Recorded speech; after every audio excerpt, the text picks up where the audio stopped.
Salam, selamat pagi. Pembacaan Alkitab hari ini memasuki hari ke-88, tanggal 29 Maret. Dari Mazmur 38, doa pada waktu sakit.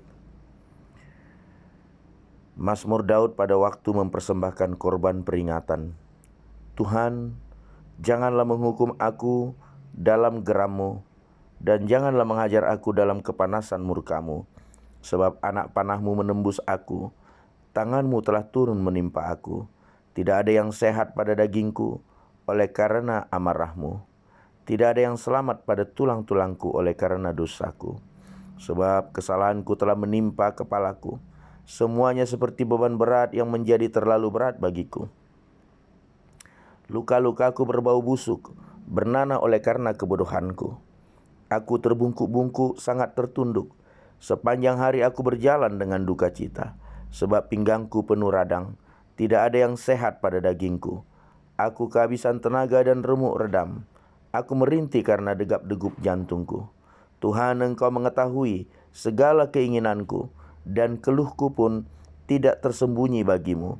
Jantungku berdebar-debar, kekuatanku hilang, dan cahaya mataku pun lenyap daripadaku.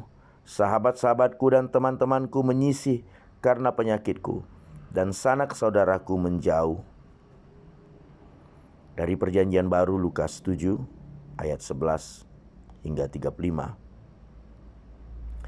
Kemudian Yesus pergi ke suatu kota yang bernama Nain.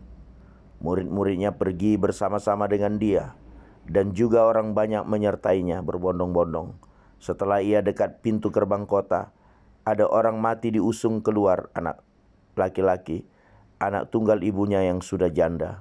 Dan banyak orang dari kota itu menyertai janda itu. Dan ketika Tuhan melihat janda itu, tergeraklah hatinya oleh belas kasihan. Lalu ia berkata kepadanya, "Jangan menangis." Sambil menghampiri usungan itu, ia menyentuhnya. Dan sedang para pengusung berhenti, ia berkata, "Hai anak muda, aku berkata kepadamu, bangkitlah." Maka bangunlah orang itu dan duduk dan mulai berkata-kata. Dan Yesus menyerahkannya kepada ibunya. Semua orang itu ketakutan dan mereka memuliakan Allah sambil berkata, "Seorang nabi besar telah muncul di tengah-tengah kita, dan Allah telah melawat umatnya." Maka tersiarlah kabar tentang Yesus di seluruh Yudea dan di seluruh daerah di sekitarnya. Ketika Yohanes mendapat kabar tentang segala peristiwa itu dari murid-muridnya, ia memanggil 2 orang dari antaranya dan menyuruh mereka bertanya kepada Tuhan, "Engkaukah yang akan datang itu, atau haruskah kami menantikan seorang lain?" Ketika kedua orang itu sampai kepada Yesus, mereka berkata, "Yohanes Pembaptis menyuruh kami bertanya kepadamu, Engkaukah yang akan datang itu, atau haruskah kami menantikan seorang lain?" Pada saat itu Yesus menyembuhkan banyak orang dari segala penyakit dan penderitaan dan dari roh-roh jahat, dan ia mengaruniakan penglihatan kepada banyak orang buta. Dan Yesus menjawab mereka, "Pergilah dan katakanlah kepada Yohanes apa yang kamu lihat dan kamu dengar. Orang buta melihat, orang lumpuh berjalan, orang kusta menjadi tahir, orang tuli mendengar, orang mati dibangkitkan, dan kepada orang miskin diberitakan kabar baik. Dan berbahagialah orang yang tidak menjadi kecewa dan menolak aku." Setelah suruhan Yohanes itu pergi, mulailah Yesus berbicara kepada orang banyak itu tentang Yohanes. "Untuk apakah kamu pergi ke padang gurun, melihat bulu yang digoyangkan angin kian kemari? Atau untuk apakah kamu pergi, melihat orang yang berpakaian halus, orang yang berpakaian indah dan yang hidup mewah, tempatnya di istana raja? Jadi untuk apakah kamu pergi, melihat nabi? Benar, dan aku berkata kepadamu, bahkan lebih daripada nabi, karena tentang dia ada tertulis, 'Lihatlah, aku menyuruh utusanku mendahului engkau. Ia akan mempersiapkan jalanmu di hadapanmu.' Aku berkata kepadamu, di antara mereka yang dilahirkan oleh perempuan, tidak ada seorang pun yang lebih besar daripada Yohanes.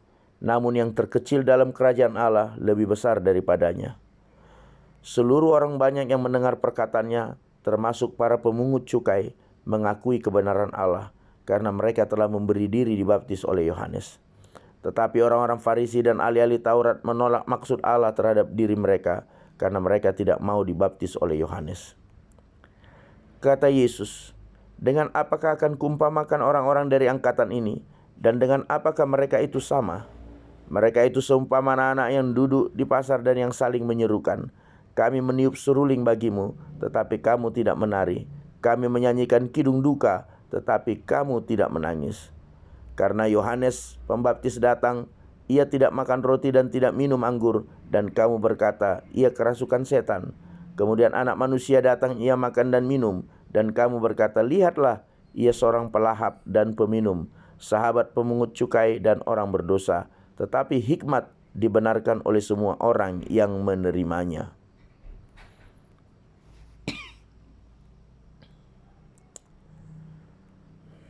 Dari Perjanjian Lama bilangan 23 sampai dengan bilangan 26 ayat 11.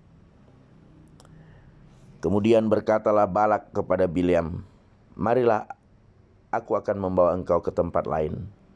Mungkin benar di mata Allah bahwa engkau menyerapah mereka bagiku dari tempat itu. Lalu Balak membawa Bileam ke puncak gunung Peor yang menghadap padang belantara.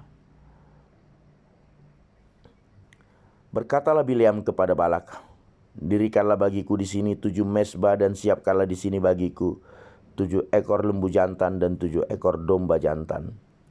Lalu Balak melakukan seperti yang dikatakan Bileam. Maka ia mempersembahkan seekor lembu jantan dan seekor domba jantan di atas setiap mezbah itu.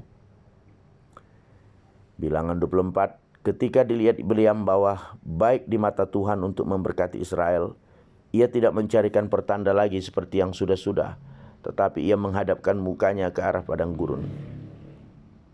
Ketika Bileam memandang ke depan dan melihat orang Israel berkemah menurut suku mereka, maka roh Allah menginggapi dia, lalu diucapkannya sanjaknya, katanya, tutur kata Bileam bin Beor, tutur kata orang yang terbuka matanya, tutur kata orang yang mendengar firman Allah, yang melihat penglihatan dari Yang Maha Kuasa, sambil rebah namun dengan mata tersingkap.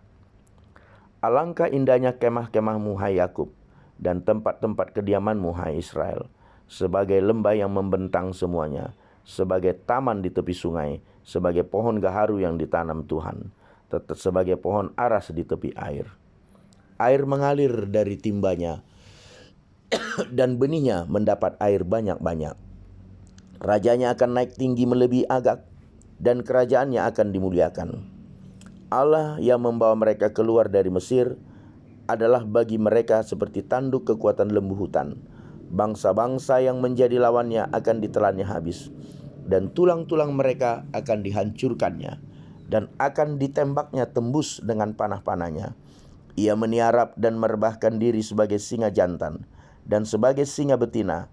Siapakah yang berani membangunkannya? Diberkatilah orang yang memberkati engkau, dan terkutuklah orang yang mengutuk engkau. Nubuat Bileam. Lalu bangkitlah marah Balak terhadap Bileam, dan dengan meremas-remas jarinya berkatalah ia kepada Bileam, untuk menyerapah musuhku aku memanggil engkau, tetapi sebaliknya sampai 3 kali engkau memberkati mereka. Oleh sebab itu enyalah engkau ke tempat kediamanmu. Aku telah berkata kepadamu, aku telah bermaksud memberi banyak upah kepadamu, tetapi Tuhan telah mencegah engkau memperolehnya. Tetapi berkatalah Bileam kepada Balak, bukankah telah kukatakan juga kepada utusan-utusan yang kau kirim kepadaku, sekalipun Balak memberikan kepadaku emas dan perak seistana penuh, aku tidak akan sanggup melanggar titah Tuhan dengan berbuat baik atau jahat atas kemauanku sendiri. Apa yang akan difirmankan Tuhan, itulah yang akan kukatakan. Dan sekarang aku ini sudah hendak pergi kepada bangsaku. Marilah kuberitahukan kepadamu apa yang akan dilakukan bangsa itu kepada bangsamu di kemudian hari.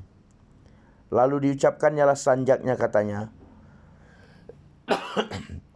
tutur kata Bileam bin Beor, tutur kata orang yang terbuka matanya, tutur kata orang yang mendengar firman Allah, dan yang beroleh pengenalan akan Yang Maha Tinggi, yang melihat penglihatan dari Yang Maha Kuasa, sambil rebah namun dengan mata tersingkap. Aku melihat dia tetapi bukan sekarang. Aku memandang dia tetapi bukan dari dekat. Bintang terbit dari Yakub, tongkat kerajaan timbul dari Israel, dan meremukkan pelipis-pelipis Moab, dan menghancurkan semua anak Set. maka Edom akan menjadi tanah pendudukan. Dan Seir akan menjadi tanah pendudukan musuh-musuhnya itu, tetapi Israel akan melakukan perbuatan-perbuatan yang gagah perkasa. Dan dari Yakub akan timbul seorang penguasa yang akan membinasakan orang-orang yang melarikan diri dari kota. Ketika ia melihat orang Amalek, diucapkannyalah sanjaknya, katanya, yang pertama di antara bangsa-bangsa ialah Amalek, tetapi akhirnya ia akan sampai kepada kebinasaan. Ketika ia melihat orang Keni, diucapkannyalah sanjaknya, katanya, kokoh tempat kediamanmu, tertaruh di atas bukit batu sarangmu. Namun orang Keni akan hapus, berapa lama lagi maka Asyur akan melawan engkau. Diucapkannyalah juga sanjaknya, katanya, celakalah, siapakah yang akan hidup apabila Allah melakukan hal itu? Tetapi kapal-kapal akan datang dari pantai orang Kitim. Mereka akan menindas Asyur dan menindas Heber. Lalu ia pun juga akan sampai kepada kebinasaan. Lalu bersiaplah Bileam dan pulang ke tempat kediamannya, dan Balak pun pergilah juga. Israel menyembah Baal Peor, Bilangan 25. Sementara Israel tinggal di Sitim, mulailah bangsa itu berzina dengan perempuan-perempuan Moab. Perempuan-perempuan ini mengajak bangsa itu ke korban sembelihan bagi Allah mereka. Lalu bangsa itu turut makan dari korban itu dan menyembah Allah orang-orang itu. Ketika Israel berpasangan dengan Baal Peor, bangkitlah murka Tuhan terhadap Israel. Lalu berfirmanlah Tuhan kepada Musa, tangkaplah semua orang yang mengepalai bangsa itu, dan gantunglah mereka di hadapan Tuhan di tempat terang, supaya murka Tuhan yang bernyala-nyala itu surut daripada Israel. Lalu berkatalah Musa kepada hakim-hakim Israel, baiklah masing-masing kamu membunuh orang-orangnya yang telah berpasangan dengan Baal Peor. Kebetulan datanglah salah seorang Israel membawa seorang perempuan Midian kepada sanak saudaranya, dengan dilihat Musa dan segenap umat Israel yang sedang bertangis-tangisan di depan pintu perkemahan. Ketika hal itu dilihat oleh Pinehas, anak Eleazar, anak Imam Harun, bangunlah ia dari tengah-tengah umat itu dan mengambil sebuah tombak di tangannya, mengejar orang Israel itu sampai ke ruang tengah dan menikam mereka berdua, yakni orang Israel dan perempuan itu, pada perutnya. Maka berhentilah tulah itu menimpa orang Israel. Orang yang mati karena tulah itu ada 24.000 orang banyaknya. Tuhan berfirman kepada Musa, Pinehas anak Eleazar, anak Imam Harun, telah menyurutkan murkaku daripada orang Israel. Oleh karena ia begitu giat membela kehormatanku di tengah-tengah mereka, sehingga tidaklah kuhabisi orang Israel dalam cemburuku. Sebab itu, katakanlah sesungguhnya aku berikan kepadanya perjanjian keselamatan yang daripadaku, untuk menjadi perjanjian mengenai keimaman selama-lamanya, bagi dia dan bagi keturunannya, karena ia telah begitu giat membela Allahnya dan telah mengadakan pendamaian bagi orang Israel. Nama orang Israel yang mati terbunuh bersama-sama dengan perempuan Midian itu ialah Zimri bin Salu, pemimpin salah satu puak orang Simeon. Dan nama perempuan Midian yang mati terbunuh itu ialah Kosbi binti Zur. Zur itu adalah seorang kepala kaum, yaitu puak di Midian. Kemudian berfirmanlah Tuhan kepada Musa, lawanlah orang Midian itu dan tewaskanlah mereka, sebab mereka telah melawan kamu dengan daya upaya yang dirancang mereka terhadap kamu dalam hal Peor dan dalam hal Kosbi, saudara mereka, yakni anak perempuan seorang pemimpin Midian. Kosbi itu mati terbunuh pada waktu turunnya tulah karena Peor itu. Bilangan 26.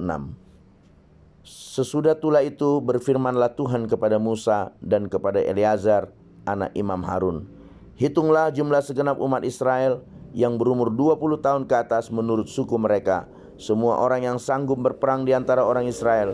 Lalu berkatalah Musa dan Imam Eleazar kepada mereka di dataran Moab, di tepi sungai Yordan dekat Yeriko, hitunglah jumlah semua orang yang berumur 20 tahun ke atas, seperti yang diperintahkan Tuhan kepada Musa. Inilah orang Israel telah keluar dari tanah Mesir.